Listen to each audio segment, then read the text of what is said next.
يطلع ويقول ان ركله جزاء كهربا صحيحه، يوم الاصفر يعمل له ايه اللي هو رئيس التحرير؟ يقول السلام عليكم ورحمة الله وبركاته. معكم محمد منير من قناة كورة أونلاين. أول حاجة يا جماعة نبتدي بيها الصلاة على النبي عليه أفضل الصلاة والسلام.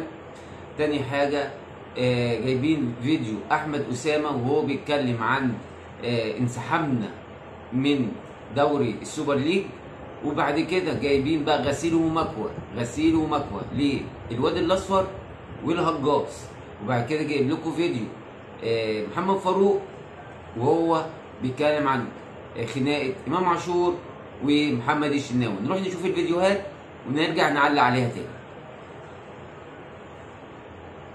الناس تبدا تشتغل عليك طول الوقت، وعشان كده انا اسال سؤال كمشجع: لماذا لا يعتذر النادي الاهلي عن السوبر ليج الافريقي؟ ايه الضرر؟ انا لحد دلوقتي اتقال لي 11 مليون البطل، ثم اتقال 6 مليون البطل، ثم اتقال 2.5 مليون البطل، ثم اتعملت قرعه غريبه جدا بتلعب في جنوب افريقيا رايح جاي في 3 ايام في 72 ساعه. ازاي ما تفهمش؟ طب يا جماعه فين بقى لائحه البطوله دي؟ فين الكلام اللي انتوا كنتوا بتقولوه ان الطيران على حساب الاتحاد الافريقي؟ فين الكلام اللي انتوا كنتوا بتقولوه ان الاقامه على حساب الاتحاد الافريقي؟ وفين اصلا المبالغ الماليه اللي انتوا كنتوا بتقولوا فيها التجربه دي هتتم بالشكل ده؟ ما لقيتوش رعاه، خلاص اقفلوها. ما ادفعش انا ضريبتها، خاصه ان ايه اللي انا هكسبه؟ 700 الف دولار من المشاركه في مباراه سيمبا. تخطيت سيمبا وقابلت صن داونز، لا قدر الله خرجت من صن داونز، هتزيد 100 الف دولار.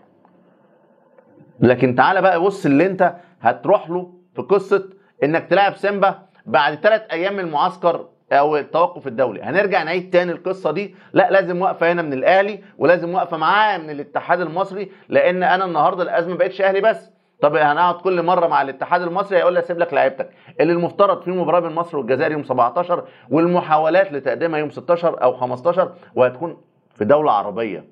طب لعيبتك دي هتيجي من الدوله العربيه على مصر على سيمبا التنزاني في مواجهه صعبه؟ انا عايز افهم بس القصه ايه بالظبط. طب بلاش لعيبتك دي، منتخب جنوب افريقيا والمدير الفني اللي هو مش هيسيب لك بيرسي تاو وهيلاعبوا المباراه الثانيه حتى لو مش هيلاعبوا المباراه الاولى، وعلي معلول اللي هيسافر يلعب مع اليابان مع تونس في اليابان. انا كل ده يجي لي امتى؟ علي معلول لما يلعب مباراه تونس واليابان يوم 17 والساعه البيولوجيه يجي لي امتى اصلا؟ يعني يجي لي امتى وفين عشان انا لاعب سيمبا؟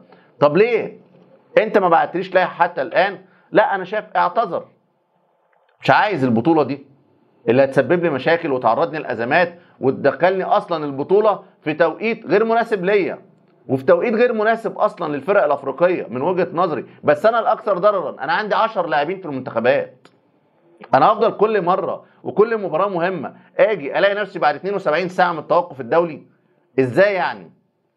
ازاي؟ ما انا لو ما وقفتش وقفه والاتحاد المصري لو ما وقفش نفس الوقفه، لان النادي الاهلي الاكثر تضررا، يبقى هنفضل بقى في السكه دي على طول. والسكه دي متعمده، يعني عايزين بس نفهم هي السكه دي متعمده لان النادي الاهلي مثلا مسيطر، لان النادي الاهلي عنده 10 لاعبين منتخبات. ما اعتقدش في فريق في افريقيا عنده العدد ده من اللاعبين بيمنحوا للمنتخبات. حلقه امبارح لما قلت في عيل اصفر، البعض قال لي انت بتتنمر، وجالي بعض التليفونات مش طريقتك يا اسامه، انت طريقتك بتكون هاديه بشكل كبير جدا.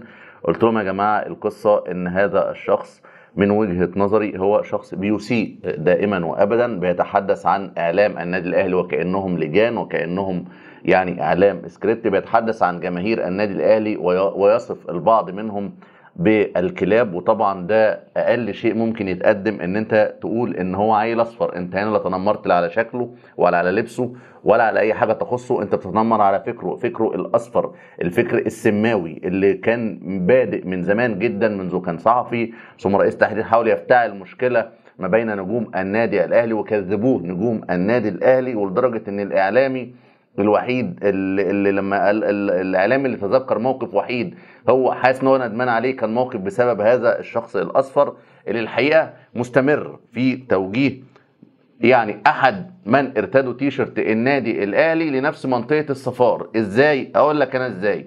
الهجاص مختلف مع احد من ارتدوا تيشرت النادي الاهلي في قصه ركله جزاء كهربا. وتخيل لما الهجاص يطلع ويقول ان ركله جزاء كهربا صحيحه، يوم الاصفر يعمل له ايه اللي هو رئيس التحرير؟ يقول له طب خد خبير تحكيمي هيقول لك ركله الجزاء مش صحيحه. طب منين عارف ان الخبير التحكيمي جاي يقول ان ركله الجزاء مش صحيحه؟ هقول لك لانه جاب الخبير التحكيمي الوحيد اللي قال ان ركله الجزاء كهربا مش صحيحه. اللي هو مين؟ اللي هو محمد صلاح عبد الفتاح، اللي طبعا كنت بعمل معاه مداخلات هنا وانا مختلف تماما مع رايه في قصه ركله جزاء كهربا، لان الحقيقه مش انا بس اللي مختلف، ده القانون نفسه مختلف مع وجهه نظره. حتى لو كابتن محمد صلاح عبد الفتاح مع كامل الاحترام والتقدير ليه شايف ان وجهه نظره قانونيه، انا بالنسبه لي لما اقول لك ان ياسر عبد الرؤوف اللي هو محلل في قناه نادي الزمالك يطلع ياكد على انها ركله جزاء في برنامجين مع بركات ومع حتحوت، ويجادل مع حتحوت ويثبت له انها ركله جزاء، ويطلع جهاد جريشه ويثبت انها ركله جزاء، فالحقيقه يطلع محمد صلاح عبد الفتاح يقول لك مش ركله جزاء. ده يوم المباراه. لما تيجي بقى كرئيس تحرير تاني يوم المباراه، المفترض تختار مين؟ تختار مين يجي؟ اختار واحد من الاثنين من الثلاثه؟ اختار واحد من الثلاثه. بالمناسبه توفيق السيد برضو قال ضربه جزاء، واي خبير تحكيمي هتساله في كره الكهرباء يقول لك ضربه جزاء. شيء حدث في ما بعد مباراة السوبر، وده وضع طبيعي بيحصل. الخبر اللي انا هقوله ده انا عارف ان ممكن كتير ناس تهاجمني فيه، لكن ده بيحصل. ان كابتن فريق اللي هو متمثل في محمد الشناوي ممكن يروح يعنف لعيبه ايا كان بقى الاسم، كهربا، اي محمد عبد المنعم، وده بيحصل كتير لان هو اللعيب الاول اللي قدامه ايا كان. لكن الشناوي عنف امام عاشور، شايف ان هو اثر في المباراه دي، كان بالنسبه له بدايه مشواره مع الاهلي. كان ممكن الامور لو كان في مستواه كمان امام عاشور، وانا قلت لكم يمكن ان هو كمان ما لقاش الدعم من زمايله اللي ما كانوش في حالتهم الحقيقه، اللي حواليه كلهم.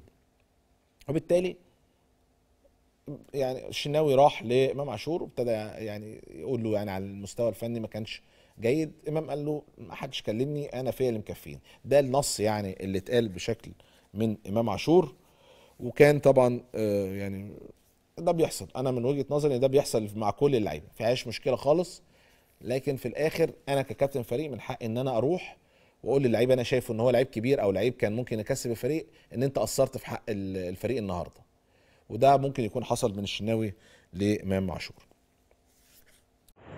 بعد يا جماعه طبعا ما سمعنا الفيديوهات اللي احنا جبناها، اول حاجه هنجيب دوري السوبر ليج. طبعا احنا شايفين احمد اسامه شرح لنا بالتفصيل كده ايه اللي هيحصل مع الاهلي. يبقى احنا كجمهور مفروض لو الاداره تقدر تاخد انها تنسحب من البطوله دي، والله العظيم نشجعها ونبقى وراها في هذا القرار. ان هم بيعملوا البطولات بتاعت النادي الاهلي اللي مشارك فيها النادي الاهلي قريبه قوي في نفس مواعيد الاجندات الدوليه للمنتخبات. والنادي الاهلي اكتر فريق فيه لعيبه من المنتخبات. احنا عندنا حوالي 8 أو 9 لعيبه. احنا يعني كمنتخب مصر حوالي 7 لوحده، وبره يجي 3 ولا 4. الاربعه المحترفين اللي بتوعنا 10 لعيبه ولا 11 لعيب. يبقى ده في تعنت. وانا عامل فيديو قبل كده ان في مسؤول كبير في مصر بيخرب الكره المصريه وبتيجي على النادي الاهلي. انا مش عارف في ايه. ده بالنسبه للسوبر ليج ان احنا ننسحب ونبقى ورا الاداره في هذا القرار لو تقدر تاخد القرار ده، لان هو لسه ما عملوش وعاملين ينزلوا في القيمه الماليه للبطوله، عاملين ينزلوا. لا احنا ننسحب احسن ونريح لعبتنا. ده بالنسبه للسوبر ليج. بالنسبه بقى للهجاص والواد الاصفر، يا جماعه هي القناه دي يعني ايه مستلمه النادي الاهلي، مش مستلمه، عايزين يشوهوا النادي الاهلي، اكن في طار ما بين الاهلي وبين القناه دي او بين البرنامج ده بالخصوص. الواد الاصفر السماوي ده ما تعرفش بين طار بينه وبين النادي الاهلي. والهجاص محمد صلاح عبد الفتاح الحكم الوحيد اللي طلع قال لك ان هي مش ضربه جزاء. طالع اول ما قال لي رضا مش ضربه جزاء، رضا ايه سلم. فين رضا اللي بيصمم على رايه ويقول لك ويزعق ويجلجل كده؟ بس ده عشان خاطر جاي على الهواه، على النادي الاهلي، جاي على الهواه، خلاص ماشي. رغم ان كل الحكام طلعوا قالوا ان هي ضربه جزاء. انا مش عارف والله العظيم انتوا عايزين ايه من النادي الاهلي. والتاني طالع يقول لك الشناوي ومحمد فاروق الشناوي وامام عاشور اتخانقوا. مش بقول لك القناه دي البرنامج ده ماسكين النادي الاهلي، بس محمد فاروق حس ان هو مش على هواه الكلام. يعني طالعين يقولوا لازم تقولي الكلام ده، ويقول لك في الاخر ده طبيعي انهم يتخانقوا مع بعض، مش انه يعنفوا طبيعي. طب طالعين تكتبوا لي خناقه امام عاشور ليه يعني؟ عايزين اي بلبله اي حاجه، انتوا عايزين اي مصيبه تشبعوا فيها لطم. المصيبه ان هي مفيش، وانتوا بتخلقوا اي حاجه من اللي مفيش، ولا في خناقه ولا في تعنيف ولا في اي حاجه، وانتوا جايين تتكلموا وخلاص رفقا بالنادي الاهلي. وبكده يا جماعه تكون خلصت حلقه